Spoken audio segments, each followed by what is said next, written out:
go. SOTC 52. I keep cracking up because we're trying to make it all the way through to 52 of these things. So this is chapter 24, Talents and Pence. And listen, man, this is going to be, I think, probably one of the shorter videos because there's really not a lot to say about talents and pence. That's the title of this chapter. It's kind of self-explanatory.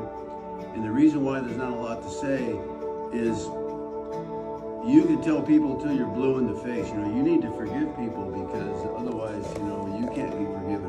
Or you can tell people you should forgive that person because you're the one that's being harmed by this whole deal, not them. I mean, the list goes on and on and on, and they're all good points. But the problem is, with a lot of folks, and I think we've probably all been there one time or another, everybody's kind of been in a place where you don't really want to forgive, right? Some guy told me one time, he said, you can tell when someone hasn't forgiven somebody because they are upset that person's doing well. And I thought to myself, well, no, that can't be right, because if that's true, there's a whole bunch of people I haven't forgiven, right? I like to be able just to say, oh yeah, I forgive them. Yeah, no, that's okay. You go your way, I'll go mine, and you stay away from me, I'll stay away from you, and I forgive you, right? But those are just words. But in your heart, if you see that person doing really well, or maybe it's an old boyfriend or girlfriend, and all of a sudden you see they're super happy, and maybe they did you wrong right in the process, and you're not really happy that they're happy, but you're saying you forgive them, you really haven't forgiven them. So that's a problem, because we have to be able to forgive to get free and to move on with our life, right? So talents and pence was Jesus Christ, the creator of the universe. This was his reasoning and his example on how to forgive. So forget about all the psychiatrists and psychologists and all the different people that may be in your life that are smart, that are telling you all the reasons why that you should forgive dear Abby or dear Margaret or whatever those things are that you read in the newspaper. Forget about all that. Let's just talk about what Jesus says is a perspective on how to forgive. And that's what this chapter is about, chapter 24, Talents and Pence. And there's a nuance to this story that I want to share with you, because I don't think a lot of people really have ever seen this. I know I haven't. And this is kind of what I want you to listen to today. If you're having trouble with forgiveness or forgiving other people, this is something that's really, really powerful. I always thought the story of the talents and the pence was like a penny to like $1,000, kind of a comparison, right? And it's not true. I read it a little more carefully, and here's what the situation is.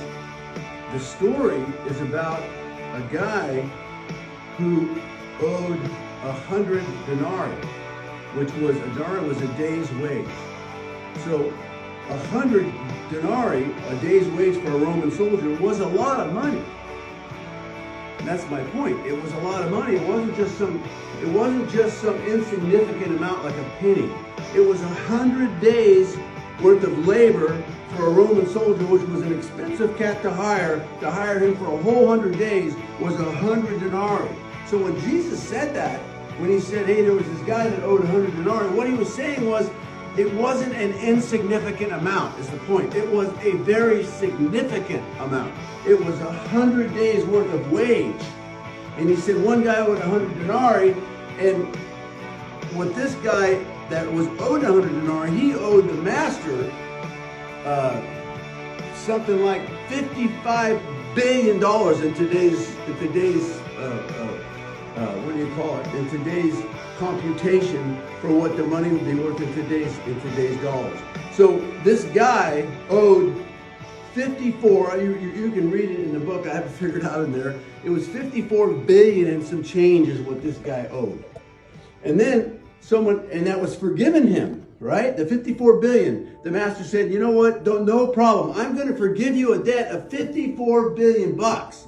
So think about that. If you owe 400,000 or 500,000 on a house or whatever, and it's forgiven. Now think about if you were forgiven a debt of $54 billion. It's a lot of money. So he was forgiven 54 billion. Then he went over to this other guy that owed him 100 denarii, which was 100 days worth of labor for that soldier that I was just talking about. So here's the whole point of the story. When the guy didn't forgive him of that debt, then the master says, well, then why should I give you for this debt? This is the nuance I want you to catch if you can. Jesus told the story. He made up the numbers. And the example he used was this guy was owed a very significant amount of money, 100 denarii.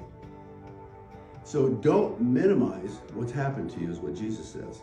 Jesus says, I know it was a major hurt. I know it was a major disappointment. I know it was a major betrayal. I know all these things, and that's why in the story, he set it up to be a significant amount, 100 days worth of labor for a Roman soldier. But when you compared it across 54 billion, it was nothing. And see, that's the key. When you understand that we're only breathing here for a little while, and then you're going to be through breathing, you're going to go on to the next life that he has for you. He's paid the price to give you all of that. And in light of all of that, whatever this is over here, that perspective is meant to help you.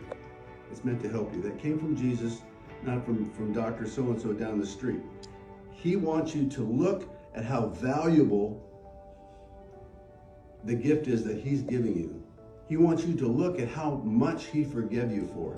An unimaginable amount that he's forgiven you for, so that you can take that thing that seems so large to you and forgive that too. But keep in mind, I always thought it was like a penny to $1,000 and that the offense was nothing. It's not true. Jesus knows it's an offense, and that's why he told the story that way, and that's why he chose those numbers. So I hope that this devotion will maybe touch the heart of someone who's maybe having a hard time with the whole forgiveness thing. Read this devotion in there, spend some time on it, and then let the Holy Spirit, let Jesus help you get to that place where you can let that go. Okay, see you.